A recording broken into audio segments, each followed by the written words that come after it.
सोचिए, जिस दवा से बच्चों को आराम मिलता है वही दवा बच्चों के किडनी और लिवर को जला गई। कफ सिरप जो बच्चों को खांसी मिटाने के लिए दी जाती है वही 12 बच्चों की जान ले गई।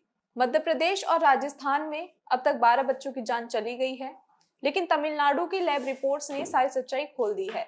जहां कफ सिरप में होना चाहिए था सिर्फ 0.1% डाइथिलीन ग्लाइकॉल, मगर उसकी मात्रा पाई गई 48.6%। कंपनी कहती है हमारी दवा सुरक्षित है, सरकार कहती है जांच जारी है। लेकिन सवाल ये है कि जब हर दवा पर अप्रूव लिखा होता है तो इतना जहर बच्चों तक पहुंचा कैसे?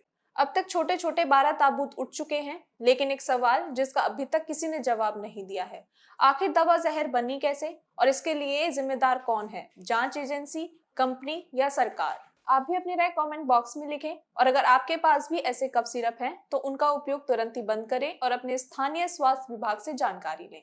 ऐसी लेटेस्ट अपडेट्स के लिए मिशन सर्च नेटवर्क को फॉलो करें और सब्सक्राइब करें।